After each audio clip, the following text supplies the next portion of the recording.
Karena seringnya Abu Nawas melakukan kesalahan, ia kerap mendapat hukuman dari Baginda Raja. Tapi yang membuat Baginda Raja kesal, Abu Nawas selalu saja bisa lolos dari hukuman karena kecerdikannya.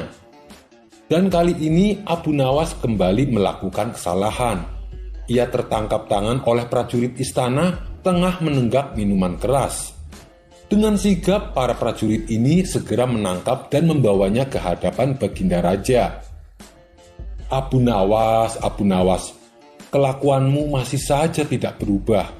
Selama ini aku sudah berbaik hati sama kamu. Aku sengaja meloloskanmu dari hukuman karena kamu selalu berjanji tidak akan mengulangi. Tapi kali ini sudah tidak bisa ditolerir. Apapun alasanmu, kamu tetap akan saya hukum, ucap Baginda Raja. Sementara Abu Nawas hanya terdiam, kepalanya tertunduk tak berani menatap. Kira-kira hukuman apa yang pantas diberikan supaya Abu Nawas kapok dengan perbuatannya? Tanya Baginda Raja kepada penasehat istana. Kemudian penasehat istana mengusulkan bagaimana kalau Abu Nawas dihukum dengan cara minum air yang mendidih. Ternyata usulan tersebut langsung diterima Baginda Raja. Usulanmu bagus sekali, saya setuju denganmu, kata Baginda Raja. Seketika Abu Nawas langsung pucat pasi, tubuhnya menjadi gemetaran. Ampun Paduka yang mulia, hamba mohon keringanan hukuman, pinta Abu Nawas memelas. Keputusanku sudah bulat Abu Nawas dan tak bisa ditawar-tawar, balas Baginda Raja. Abu Nawas tak sanggup membayangkan betapa pedihnya rasa sakit yang akan ia alami, bahkan bisa berakibat kematian. Baiklah Paduka, kalau itu memang sudah keputusan Paduka, saya terima dengan berat hati. Tapi sebelum saya menjalani hukuman, izinkan saya menemui istri dan anak-anak saya untuk berpamitan, ujar Abu Nawas. Sejenak Baginda Raja terdiam. Ia heran dengan kata-kata Abu Nawas. Berpamitan? Maksudnya bagaimana Abu Nawas? Tanya Baginda Raja heran. Begini Paduka, apabila air mendidih masuk ke dalam perut, bukan hanya lidah dan bibir saja yang akan melepuh, tapi semua organ tubuh di dalamnya juga ikut melepuh. Tidak menutup kemungkinan saya akan mati saat itu juga, jelas Abu Nawas. Sontak Baginda Raja terkejut, ia tak menyadari akan hal itu. Kasihan juga Abu Nawas. Tapi masa saya harus menarik kembali ucapan saya? Itu tidak mungkin. Martabat saya sebagai raja akan jatuh, pikir Baginda Raja. Baiklah Abu Nawas, saya penuhi permintaanmu. Sekarang juga kamu pulang, tapi besok kamu harus sudah ada di sini, titah Baginda Raja. Abu Nawas pun lalu undur diri pamit pulang. Sesampainya di rumah, Abu Nawas memberitahu istri dan anak-anaknya tentang hukuman yang akan ia jalani. Itu sama saja dihukum mati. Mengapa Baginda Raja sekejam itu? Kata istrinya tak terima.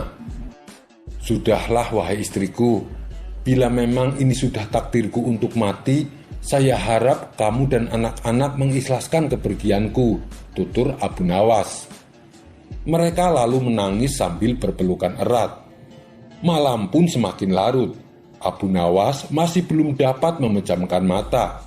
Ia terus meratapi nasib yang tengah dihadapinya. Namun ia terus mencari cara bagaimana supaya bisa lolos dari hukuman. Saat Abu Nawas sedang memutar otaknya, tiba-tiba rasa lapar mulai menghinggap. Wahai istriku, adakah makanan yang tersisa untukku? Tanya Abu Nawas.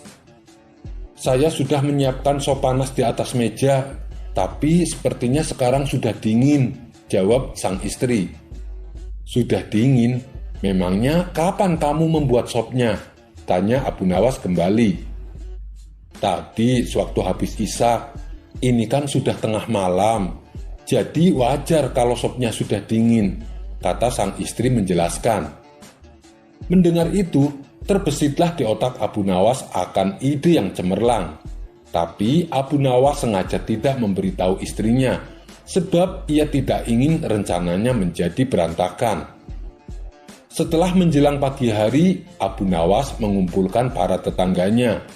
Ia memberitahu mereka bahwa dirinya hari itu akan dihukum mati, dan ia meminta agar para tetangganya ini ikut bersamanya ke istana. Berita mengejutkan ini tentu saja membuat mereka kaget. Ia tak menyangka Baginda Raja bisa setega itu. "Abu Nawas, kamu kan dekat dengan Baginda Raja. Kenapa tidak minta ampunan darinya?" tanya mereka. "Biarlah, nasi sudah menjadi bubur. Baginda Raja juga tidak akan mencabut ucapannya," terang Abu Nawas. Maka berangkatlah Abu Nawas ke istana dengan didampingi keluarga dan para tetangga. Melihat kedatangan Abu Nawas bersama orang banyak, Baginda Raja pun bertanya, "Hei Abu Nawas, kenapa kau bawa orang banyak sekali? Apa kau hendak melawanku?" Dengan ekspresi wajah sedih, Abu Nawas menjawab, "Ampun Paduka, Paduka jangan salah paham. Mereka semua adalah tetangga saya Paduka. Mereka ingin melepas kepergian saya." Baginda Raja pun tidak keberatan hal itu. "Baiklah Abu Nawas, apakah kau siap menjalani hukuman?" tanya Baginda Raja. "Saya siap Paduka, silahkan bawa kemari air mendidihnya," balas Abu Nawas. Lalu beberapa prajurit istana membawakan bejana yang berisi air mendidih ke hadapan Abu Nawas. "Sekarang kamu minum air mendidih itu Abu Nawas," titah Baginda Raja. "Siap Paduka yang mulia, tapi sebelumnya izinkan saya meminta maaf dan berpamitan kepada keluarga saya dan para tetangga," pinta Abu Nawas. "Oh, silahkan," ucap Baginda Raja. Kemudian Abu Nawas menghampiri istri dan anak-anaknya. Suara tangis istri dan anak-anak Abu Nawas pun pecah. Orang-orang yang hadir pun ikut bersedih. Tak terasa air mata Baginda Raja juga ikut menetes. Sebenarnya Baginda Raja tidak tega, tapi ia tak mungkin membatalkan hukuman. Sang istri begitu erat memeluk Abu Nawas, seakan-akan tidak ingin berpisah. Lalu Abu Nawas menghampiri satu persatu tetangganya. Ia menyampaikan permintaan maaf dan berpamitan. Karena banyaknya tetangga yang ikut hadir, tentu saja memakan waktu yang cukup lama. Hingga tak terasa, air mendidih yang ada di dalam bejana menjadi dingin. Setelah Abu Nawas selesai berpamitan, ia segera mengambil air di bejana dan meminumnya sampai habis. Tentu saja Abu Nawas tidak mengalami suatu apapun, sebab air yang ada di dalam bejana sudah menjadi dingin. "Paduka yang mulia, saya sudah menjalani hukuman. Izinkan saya pulang," pinta Abu Nawas. Melihat hal itu, Baginda Raja menjadi bengong. "Hei Abu Nawas, bukankah saya menyuruhmu minum air mendidih?" tanya Baginda Raja. "Benar Paduka, tapi air di bejana itu kan tadinya mendidih. Jangan salahkan saya kalau air itu menjadi dingin. Saya hanya melakukan apa yang seharusnya saya lakukan," jawab Abu Nawas. Berkat kecerdikannya inilah akhirnya Abu Nawas kembali lolos dari hukuman maut. Ia pun dipersilahkan pulang oleh Baginda Raja bersama anak istri dan para tetangga. Kisah selanjutnya. Ulah konyol Abu Nawas kali ini benar-benar keterlaluan. Ia memasukkan pisau belati ke dalam tas prajurit pengawal kerajaan. Akibatnya sang raja sempat menuduh prajurit tersebut hendak membunuh dirinya. Prajurit yang tidak tahu menahu itu menyangkal tuduhan sang raja. Bahkan ia tidak tahu asal-usul pisau belati yang ada di dalam tasnya. Sang raja lalu memutuskan untuk menghukum mati prajurit tersebut. Dan guna penyelidikan lebih lanjut, prajurit itu diinterogasi untuk mengetahui motif rencana pembunuhan kepada sang raja. Namun si prajurit melakukan pembelaan diri. Ia bersumpah bahwa dirinya tidak ada niat sedikit pun untuk membunuh Paduka Raja. Ia menyatakan bahwa dia adalah prajurit yang setia, siap mengorbankan nyawa untuk keselamatan sang raja. Bagaimana mungkin ia sampai tega berencana membunuhnya? Untuk mengetahui kebenarannya, maka pihak istana mengambil langkah investigasi. Kalau ternyata tidak terbukti, maka prajurit tersebut akan dibebaskan dari hukuman mati dan tetap menjadi prajurit pengawal raja. Setelah dilakukan investigasi dan mendapat keterangan dari beberapa saksi-saksi, barulah diketahui bahwa itu adalah ulah usil Abu Nawas. Sang raja pun merasa geram dan murka. Beliau lalu menyuruh seluruh prajuritnya untuk menangkap Abu Nawas. Setelah berhasil ditangkap dan dibawa ke istana, Abu Nawas amat terkejut. Ternyata Raja Harun al-Rasyid telah mengumpulkan rakyatnya untuk menyaksikan proses hukuman mati yang telah dijatuhkan kepadanya. Abu Nawas sempat membela diri dan menganggap hukuman mati terlalu berlebihan untuknya. Namun sang raja yang sudah marah dengan ulah Abu Nawas tidak memperdulikannya. "Hai Abu Nawas, apa alasanmu memasukkan pisau belati ke dalam tas prajuritku?" bentak sang raja. Abu Nawas menjawab, "Ampun Baginda yang mulia, hamba akui hamba telah berbuat salah, tapi hamba melakukan itu hanya untuk menguji apakah prajurit Paduka Raja waspada dengan keselamatan Paduka. Bagaimana bila ternyata yang saya masukkan ke dalam tas adalah bom? Tentunya saat itu Paduka Raja dan para prajurit pengawalnya sudah mati semua." Sang raja sempat kaget dan menelan ludah mendengar jawaban Abu Nawas. Dalam hati raja berkata, ada benarnya juga apa yang dikatakan Abu Nawas. Ternyata Abu Nawas sangat perhatian dengan keselamatan dirinya. Namun tiba-tiba di benak sang raja terbesit rencana iseng untuk mengerjai Abu Nawas. Ia ingin balik mengerjai Abu Nawas. Ini adalah saat yang tepat, gumam sang raja dalam hati. Dengan berpura-pura masih marah, raja kembali berkata kepada Abu Nawas, "Apapun alasanmu tidak bisa dibenarkan. Kamu tetap harus menerima hukuman mati." Abu Nawas kaget bukan kepalang. Niatnya yang baik malah berakhir tragis. Kemudian sang raja menyuruh pengawalnya untuk mengambil seekor anak ayam. Lalu anak ayam itu diberikannya kepada Abu Nawas. Abu Nawas pun heran dengan maksud semua ini. "Hai Abu Nawas," hardik sang raja, "kamu pegang anak ayam itu, dan silahkan kamu bunuh anak ayam itu dengan cara apapun terserah kamu. Karena saya akan membunuhmu persis seperti cara kamu membunuh anak ayam itu." Sejenak Abu Nawas terdiam. Ia pun memutar otak mencari cara agar lolos dari hukuman mati. Namanya saja Abu Nawas, pasti tidak akan kehabisan akal. Ia perlahan mengangkat anak ayam dan mengelus pantat anak ayam itu, lalu meniup-niup pantat anak ayam dengan mulutnya. Melihat itu sang raja bingung. "Apa maksud dari perbuatanmu itu, wahai Abu Nawas?" "Aku menyuruhmu untuk membunuh anak ayam itu," ucap sang raja. Abu Nawas menjawab, "Iya, beginilah cara saya membunuh anak ayam Paduka yang mulia. Saya meniup pantat anak ayam agar perutnya penuh dengan angin, dan lama-lama pasti bisa menyebabkan kematian." "Ada saja cara Abu Nawas lepas dari jebakan saya," ucap sang raja dalam hati. "Mana mungkin saya meniup pantat Abu Nawas? Dasar kurang ajar Abu Nawas," sambungnya dalam hati. Karena merasa kesal gagal mengerjai Abu Nawas, sang raja pun menyuruh Abu Nawas agar segera pergi dari hadapannya. Abu Nawas kembali selamat dan lepas dari jebakan Baginda Raja Harun al-Rasyid. Kisah selanjutnya. Akhir-akhir ini perut Baginda Raja sering merasakan mules. Walaupun bukan tergolong penyakit berat, namun cukup mengganggu keseharian Baginda Raja. Ia pun lalu menanyakan perihal penyakit yang dideritanya kepada tabib istana.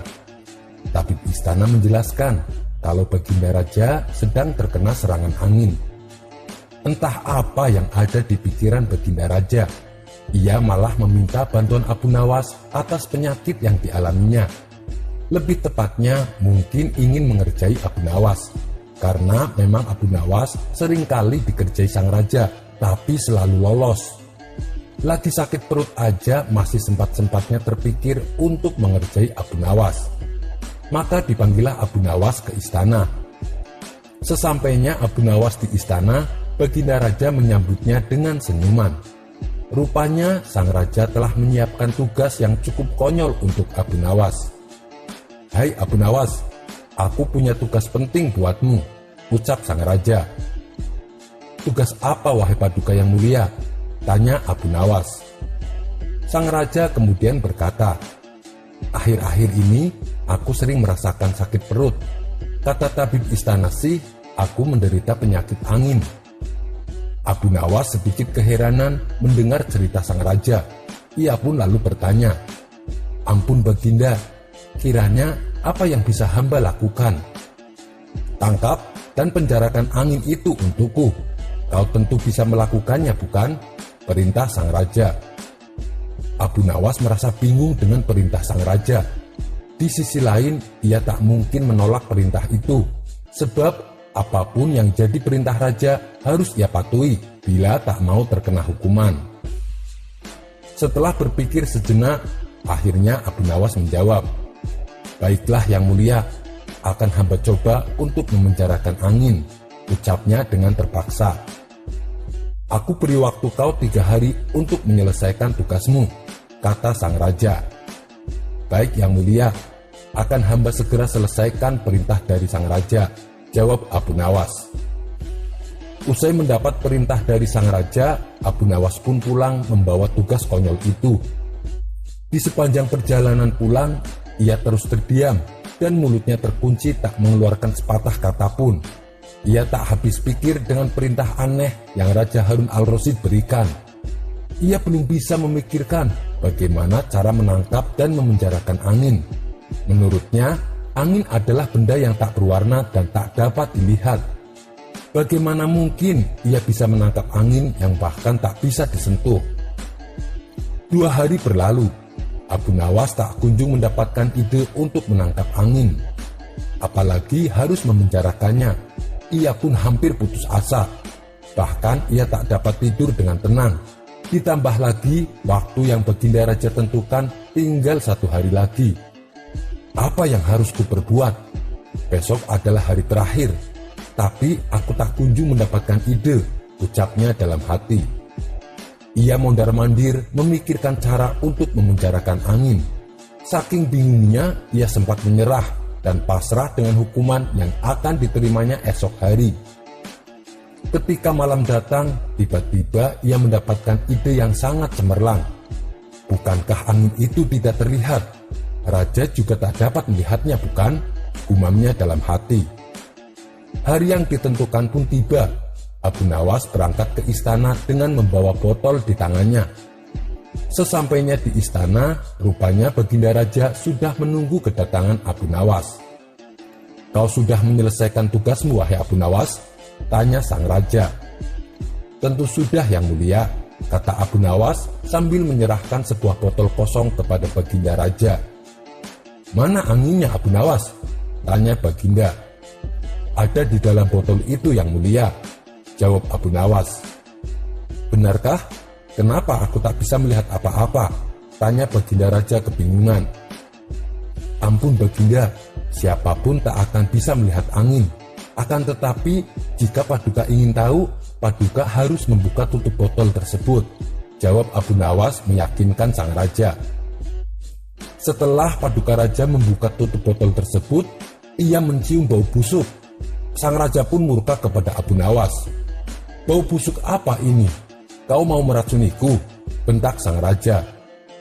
Abu Nawas menjawab dengan sedikit ketakutan. "Ampun Baginda, tadi hamba buang angin, lalu hamba masukkan ke dalam botol itu.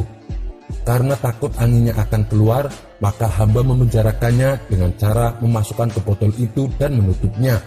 Dengan begitu, hamba bisa menyelesaikan tugas dari Paduka Raja." Mendengar penjelasan itu, Baginda Raja tak jadi marah. Ia merasa perkataan Abu Nawas sangat masuk akal. Karenanya Baginda Raja tidak jadi menghukum Abu Nawas dan justru memberikannya sebuah hadiah. Kisah selanjutnya. Di suatu pagi nan cerah, Abu Nawas duduk santai di depan rumahnya. Kemudian sang istri menghampiri dan membawakan secangkir teh hangat. Sang istri lalu berkata kepada Abu Nawas, "Wahai suamiku, sepertinya saya ingin buah jeruk. Maukah engkau membelikannya untukku?" tanya sang istri. Tanpa menunggu lama, setelah meneguk secangkir teh, Abu Nawas segera pergi ke pasar saat itu juga. Setibanya di sana, Abu Nawas memasuki toko yang menjual buah-buahan. Ia terlihat sibuk memilih buah jeruk yang manis. Satu persatu buahnya ia masukkan ke dalam keranjang dan ditimbang oleh si penjual. "Beli berapa kilo, Tuan?" tanya si pedagang. "2 kilo saja," jawab Abu Nawas. Disitulah Abu Nawas merasa ada yang tidak beres. Ia menduga kalau si pedagang curang dengan cara mengurangi timbangan. Dan ternyata benar. Setibanya di rumah, Abu Nawas menimbang kembali buahnya dan bobotnya memang kurang dari 2 kilo. "Kurang ajar, dia menipuku. Saya tidak akan beli di situ lagi," ucap Abu Nawas. Suatu hari ada seorang pengemis yang sering meminta-minta di pasar. Meskipun ia seorang pengemis, tapi ia orang yang sangat jujur. Saat ia berjalan meninggalkan pasar, tiba-tiba ia menemukan sebuah tas. Ia pun segera mengambil dan membukanya. "Ya Allah, tas siapa ini? Ada uang 1000 dinar di dalamnya. Aku harus mencari pemiliknya," pikir si pengemis. Si pengemis lalu segera kembali ke pasar.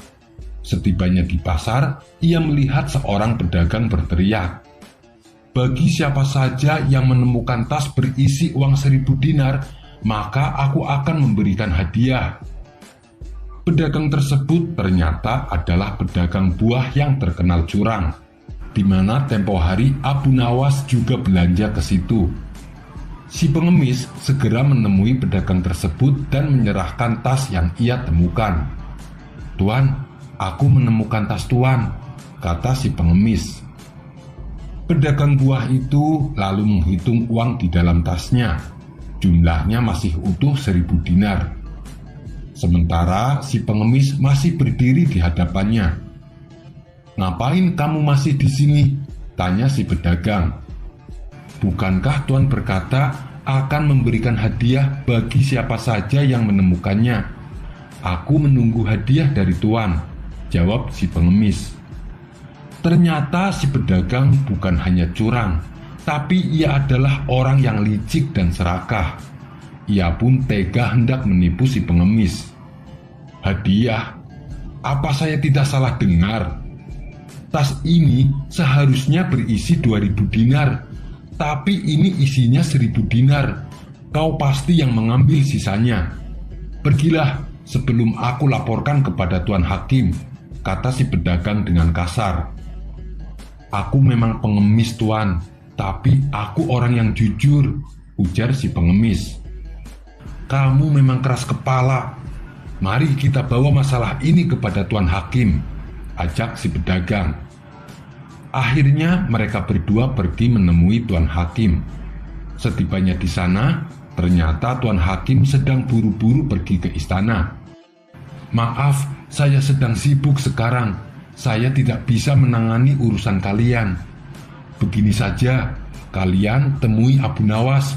Dia pasti akan memberikan keputusan yang adil. Dia adalah orang kepercayaan Baginda Raja," tutur Tuan Hakim. Mereka berdua lalu menemui Abu Nawas di rumahnya. "Ada apa ini?" tanya Abu Nawas. "Saya mau minta keadilan, Tuan. Saya sudah menolong dia menemukan tasnya yang hilang, tapi saya malah dituduh mencuri," ujar si pengemis. "Dia memang mengembalikan tas saya, tapi isinya berkurang. Seharusnya ada 2000 dinar, tapi tinggal 1000 dinar.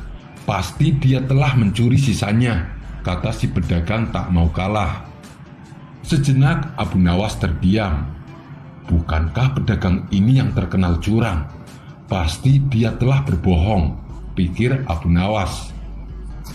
Sini tasnya, saya mau lihat, perintah Abu Nawas. Si pedagang lalu menyerahkan tasnya yang berisi 1.000 dinar. Apakah kamu yakin tas ini isinya 2.000 dinar? Tanya Abu Nawas kepada si pedagang. Iya tuan, saya yakin sekali kalau tas ini berisi 2.000 dinar, jawab si pedagang. Dan kamu, apa kamu yakin tas yang kamu temukan berisi 1.000 dinar? Tanya Abu Nawas kepada si pengemis. Benar tuan, jawab si pengemis. Kamu sama sekali tidak mengambil uangnya? Tanya Abu Nawas kembali. Sumpah tuan, saya tidak mengambilnya. Saya memang pengemis, tapi saya orang yang jujur, jawab si pengemis. Dia bohong tuan, tas itu seharusnya berisi 2.000 dinar, sergah si pedagang. Sudah, begini saja. Saya mau tanya sekali lagi. Kamu yakin tas kamu berisi 2.000 dinar? Tanya Abu Nawas kepada si pedagang. Saya yakin sekali tuan, jawab si pedagang. Kau bilang tasmu berisi 2.000 dinar. Sementara tas yang ditemukan oleh si pengemis isinya 1.000 dinar. Berarti tas yang ia temukan bukan milik kamu. Sekarang tas ini akan saya serahkan kepada si pengemis. Dialah pemilik tas tersebut karena ia telah menemukannya, kata Abu Nawas. Tapi tuan, tas itu persis punya saya, balas si pedagang. Tas seperti itu banyak dijual di pasar. Bukan hanya kamu saja yang memiliki tas seperti itu. Sekarang lebih baik kamu pulang, atau aku adukan kamu kepada Baginda Raja kalau kamu sering curang saat berdagang, ancam Abu Nawas. Mendengar itu, si pedagang langsung pucat pasi. Daripada ia harus menerima hukuman, lebih baik ia kehilangan uang 1.000 dinar jatuh ke tangan si pengemis. Kisah selanjutnya. Alkisah, Abu Nawas diutus Baginda Raja supaya meninjau asrama penampungan orang-orang gila. Tujuannya adalah untuk mengetahui keadaan mereka. Sesampainya di sana, Abu Nawas melihat di antara mereka terdapat seorang pemuda ganteng. Penampilannya bersih, tidak mencerminkan seperti orang gila. Merasa si pemuda diperhatikan terus, ia pun menghampiri Abu Nawas. Hei tuan, saya ingin mengajukan pertanyaan, kata si pemuda. Oh, silahkan, balas Abu Nawas. Kapankah seorang yang tidur bisa menikmati tidurnya? Tanya si pemuda. Ketika dia bangun dari tidurnya, jawab Abu Nawas. Bagaimana dia dapat menikmati tidur, padahal ia sudah bangun? Tanya pemuda itu kembali. Ya, kelezatan tidur itu sebelum dia tidur, jawab Abu Nawas. Namun pemuda itu kemudian bertanya lagi. Bagaimana dapat menikmati kelezatan tidur, sedangkan dia belum tidur? Abu Nawas menjawab, kelezatan dan kenikmatan tidur saat dia tidur. Mendengar jawaban Abu Nawas, pemuda gila itu merasa tidak puas. Ia pun lantas berkata, orang yang sedang tidur tidak bisa merasakan sesuatu. Bagaimana bisa orang yang tidak sadar bisa merasakan sesuatu? Abu Nawas terbengong mendengar jawaban pemuda itu. Kali ini, ia tidak bisa menjawab pertanyaan si pemuda. Abu Nawas pun lalu bersumpah tidak akan lagi berdebat dengan orang gila. Kisah selanjutnya. Suatu ketika, Abu Nawas menghadiri sebuah pesta pernikahan. Di pesta itu, Abu Nawas disambut penuh hormat dan dipersilahkan duduk di depan meja yang penuh dengan hidangan. Tidak lama kemudian, datanglah kawan Abu Nawas yang terkenal rakus. Ia langsung duduk di samping Abu Nawas dan memakan hidangan yang ada di depannya. Abu Nawas terus memperhatikan kawannya itu. Ini orang rakus sekali, hampir semua hidangan dimakannya, gerutu Abu Nawas. Di samping makan sebanyak-banyaknya, kawannya Abu Nawas itu sibuk pula mengisi kantong bajunya dengan makanan. Melihat kerakusan kawannya tersebut, Abu Nawas timbul ide untuk mengerjainya. Ia lalu mengambil teko yang penuh berisi air. Diam-diam Abu Nawas menuangkan air teko tersebut ke kantong baju kawannya. Tentu saja kawannya itu terkejut dan berteriak, "Hei Abu Nawas, kamu gila ya? Masa kantong bajuku kau tuangi air?" bentak kawannya. Maaf kawan, aku tidak bermaksud jahat," tutur Abu Nawas. "Jelas-jelas kamu berbuat jahat padaku. Kau ingin mempermalukan aku ya?" kata kawannya semakin geram. "Sekali lagi saya mohon maaf kawan, saya tidak ada niatan untuk mempermalukanmu. Tapi tadi kulihat betapa banyak makanan yang ditelan oleh kantong bajumu. Saya khawatir dia akan haus, karena itu kuberi minum secukupnya," ujar Abu Nawas. Semua tamu yang hadir tertawa terpingkal-pingkal mendengar perkataan Abu Nawas. Sementara kawannya itu langsung meninggalkan pesta dengan menahan rasa malu. Kisah selanjutnya. Suatu ketika, saat dalam pengembaraannya, Abu Nawas melintasi sebuah dusun yang sedang dilanda musim kemarau. Melihat kehadiran Abu Nawas, para warga langsung menghampiri Abu Nawas. "Tuan Guru, tolonglah kami, doakanlah kampung kami agar diturunkan hujan. Sudah 6 bulan kampung kami dilanda kekeringan. Tanaman-tanaman sudah pada mati. Air persediaan kami tinggal beberapa kantong saja," kata para warga mengeluh. "Baiklah, aku akan memanjatkan doa kepada Allah agar di kampung kalian turun hujan. Tapi ada syaratnya," ucap Abu Nawas. "Apa itu syaratnya wahai Tuan Guru?" tanya salah satu warga. "Saya minta disediakan 1 ember air," jawab Abu Nawas. Maka datanglah setiap kepala keluarga dengan membawa air terakhir yang mereka miliki. Total air yang terkumpul hanya setengah ember.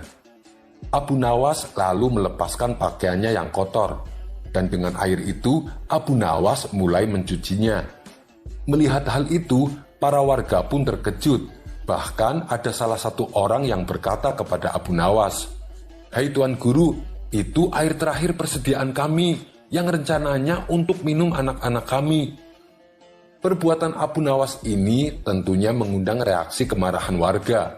Ada yang mencemooh, ada yang membentak, ada pula yang menghujat. Namun di tengah kegaduhan itu, dengan tenang Abu Nawas mengangkat bajunya dan menjemurnya. Pada saat itu terdengar suara guntur begitu dahsyat yang disusul turunnya hujan lebat. Penduduk pun lupa akan marahnya. Mereka berteriak kegirangan, "Bajuku hanya 1 ini dan sama sekali tidak pernah dicuci. Bila aku menjemurnya, pasti hujan turun deras. Karena mungkin langit tidak tahan dengan baunya," celetuk Abu Nawas. Sontak para warga pun tertawa terpingkal-pingkal mendengarnya. Kisah selanjutnya. Dikisahkan ada salah satu prajurit kerajaan, sebut saja namanya Abu Jahil. Abu Jahil ini sangat tergoda oleh kecantikan sang permaisuri. Kebetulan Abu Jahil merupakan salah satu prajurit yang ditugaskan mengawal sang permaisuri. Kemanapun sang permaisuri pergi, Abu Jahil senantiasa mengawal dan mendampinginya. Karena seringnya bertemu, maka timbullah rasa cinta pada diri Abu Jahil. Ia sadar ia tak mungkin menjalin asmara dengan sang permaisuri, apalagi menjadikannya seorang istri. Bisa-bisa ia akan dihukum mati oleh Baginda Raja. Namun demikian, Abu Jahil sangat terobsesi ingin mencium tangan sang permaisuri. Dia rela melakukan apapun demi memenuhi keinginannya. Suatu hari, Abu Jahil mendatangi rumah Abu Nawas. Ia beranggapan bahwa Abu Nawaslah orang yang paling dekat dengan keluarga kerajaan. Abu Jahil lalu curhat kepada Abu Nawas mengenai hasratnya kepada sang permaisuri. Ia berharap Abu Nawas mau membantunya. "Kamu sudah gila ya? Kalau ketahuan, kamu bisa dihukum mati oleh Baginda, tutur Abu Nawas. Iya, saya tahu, dan saya juga tidak ada niatan menjalin asmara. Mana mungkin sang permaisuri mau denganku. Saya hanya ingin mencium tangannya, hanya itu saja keinginanku. Kira-kira kamu bisa membantuku tidak? Kalau sampai berhasil, aku akan membayarmu 100 koin emas, kata Abu Jahil merayu. Sejenak Abu Nawas terdiam, kemudian ia berkata, janji ya, hanya sekedar mencium tangan, tidak boleh lebih, ucap Abu Nawas mewanti-wanti. Iya, saya janji Abu Nawas, balas Abu Jahil. Baiklah, mana koin emas yang kau janjikan? Berikan padaku sekarang, pinta Abu Nawas. Nanti dong Abu Nawas, kalau rencanamu berhasil, baru aku akan membayarmu, ujar Abu Jahil. Keduanya pun sepakat, lalu Abu Nawas membuat ramuan serbu katal untuk melancarkan aksinya. Setelah ramuan serbu katalnya sudah jadi, Abu Nawas memberikannya kepada Abu Jahil. Besok kamu taburkan serbuk ini pada tangan permaisuri. Untuk selanjutnya biar aku yang mengurus. Tapi hati-hati, jangan sampai ketahuan, pesan Abu Nawas. Keesokan harinya, seperti biasa, Abu Jahil bertugas mengawal sang permaisuri. Sesuai dengan arahan Abu Nawas, ketika sang permaisuri sedang lengah, Abu Jahil segera menaburkan serbuk ke tangan sang permaisuri. Beberapa jam kemudian, tangan sang permaisuri merasakan gatal-gatal. Hampir seluruh tabib didatangkan, namun tak satu pun yang berhasil mengobatinya. Baginda Raja pun mulai cemas dan kebingungan. Tiba-tiba terlintas di benaknya teringat sosok Abu Nawas. Mungkin Abu Nawas tahu solusinya, pikir Baginda Raja. Pengawal, panggil Abu Nawas kemari secepatnya, titah Baginda Raja kepada beberapa prajuritnya.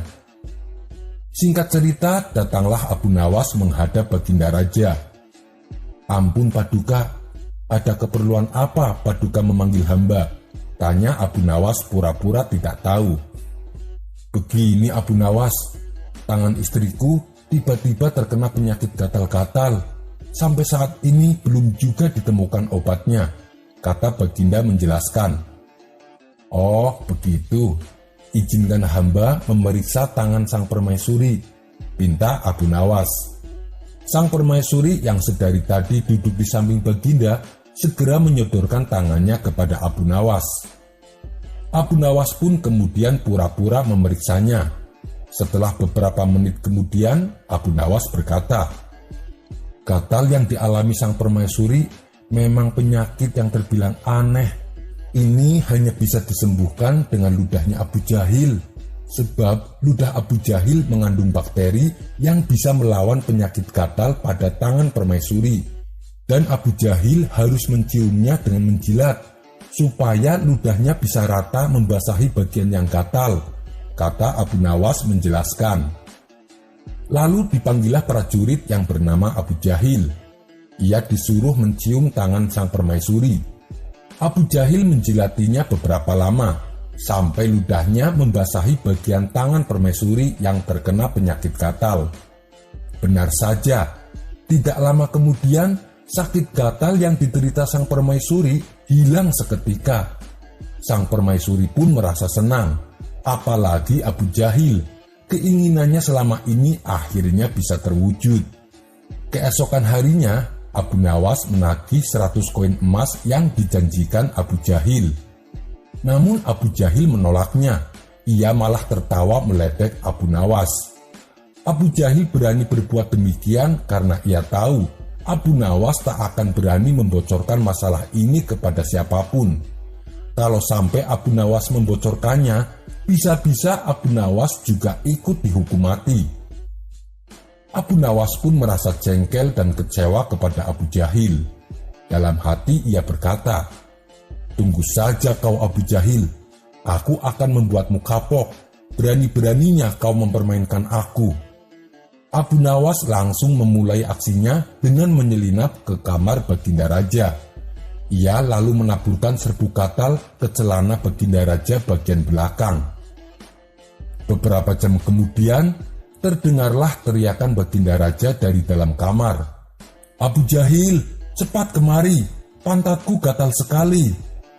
Semua prajurit yang ada dalam istana kaget mendengar teriakan Baginda Raja, termasuk Abu Jahil sendiri. Abu Jahil tak mungkin berani membantah perintah Baginda Raja. Dengan muka pucat pasi, Abu Jahil terpaksa memasuki kamar Baginda Raja. Tentunya kalian bisa menebak dan membayangkan apa yang akan dilakukan oleh Abu Jahil. Sementara Abu Nawas tertawa terpingkal-pingkal melihat tingkah Abu Jahil saat keluar dari kamar Baginda Raja. Kisah selanjutnya. Di video episode yang ke-85 lalu, diceritakan kalau Abu Nawas pernah bekerja kepada majikan yang pelit. Dan di akhir ceritanya, ia memilih untuk berhenti setelah ia mengerjai majikannya tersebut.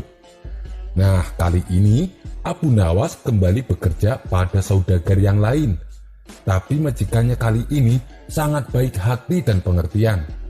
Bahkan ketika Abu Nawas melakukan kesalahan, sang majikan menegurnya dengan lemah lembut. Abu Nawas pun menjadi betah kerja di tempat majikan barunya itu. Namun tidak bagi sang majikan. Sang majikan menganggap kalau Abu Nawas tidak pernah menyelesaikan tugasnya. Misalnya, pada saat Abu Nawas disuruh untuk membeli 3 butir telur, dirinya tidak langsung membeli ketiga telur tersebut, melainkan ia membelinya satu persatu.